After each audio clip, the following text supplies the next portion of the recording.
Good afternoon. My name is Alejandro Salinas, and I'm going to go over my understanding of how to solve these circuits that was given to us in the practice. So for the first question, which was determine the equivalent total resistance for each of the following circuits, for 1A, the way I solved this one was I did 1 over total resistance equals 1 over resistance 1 plus 1 over resistance 2 plus 1 over resistance 3. As you can see, we got our ohms right there, 7, 5, and 2. So if we translate it into the formula that of Ohm's law to get the total resistance, you will get 1 over 7, which is also 1 over resistance 1, 1 over 5, which is 1 over resistance 2, and 1 over resistance 3 will then give you 0.5. So what I did was, to get the total resistance, I added 0.1428 plus 0.12 plus 1.5 plus 0.5, which gave me a total of 0.8428 ohms. And that was my answer for 1A. Now for 1B, it's a series circuit, but I don't have no voltage, so the way I was able to get the answer for this, I did 1 over resistance 1 plus 1 over resistance 2.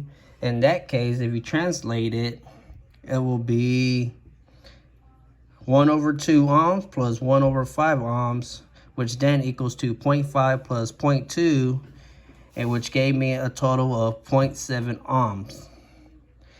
For circuit 3 on problem 1, which is also 1C, as you can see, it's a series circuit as well. So I still maintain the same formula that I have been doing for the past two circuits, which gave me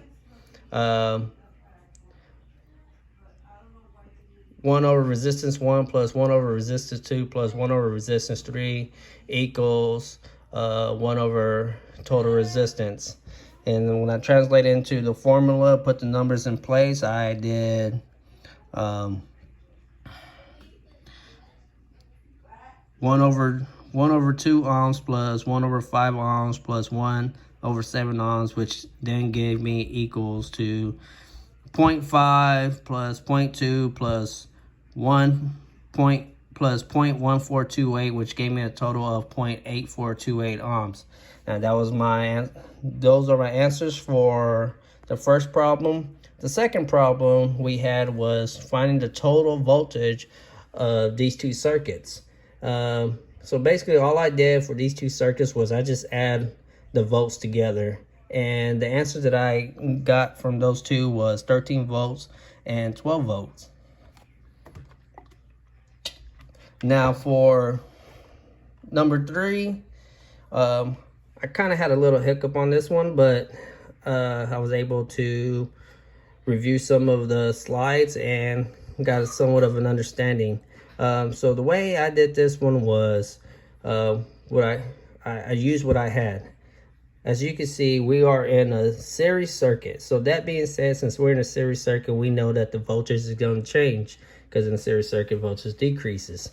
And the only thing that stays the same is the amp. So what I did was I found the total resistance, which in this case will be a total of 60 ohms. From there, I tried to find the total current. So the way to define current in Ohm's law is voltage divided by resistance. So that being said, I did my total voltage, which is 6 divided by 60, because that's my total resistance, which then gave me 0.1 as my total current. Now, like I said, in the series circuit, the current doesn't change. So what we do know is for all three resistance, the current is going to remain the same, and that will be 0.1.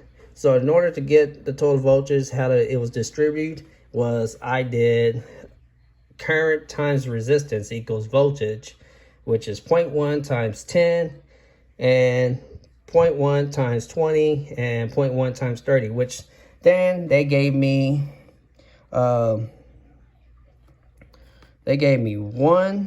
2, and 3 voltages, and the total will add up to 6 voltage.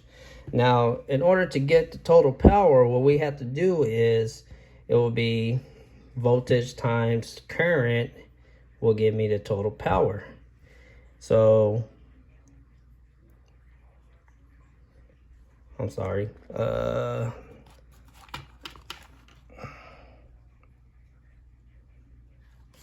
So then it gave me, so going back, so my total power, I got 0.1 for resistance 1, 0.2 for resistance 2, 0.3 for resistance 3, which then gave me a total of 0.6.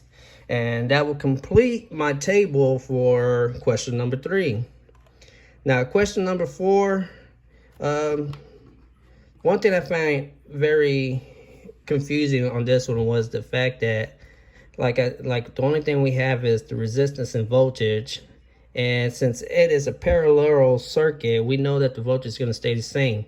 So we know from 1 to 3 it's going to remain 6.0.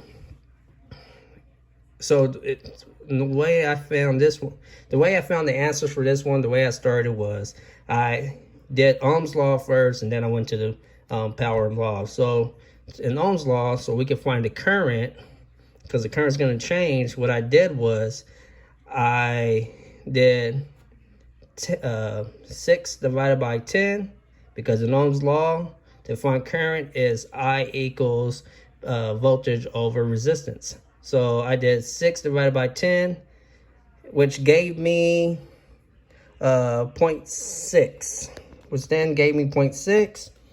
And for the second one was 6 divided by 20, which then gave me 0.5.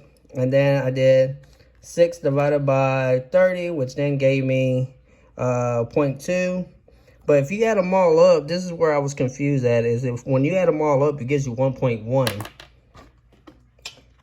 So I don't know if that's accurate, but I continue to find power by using those numbers that I came up with.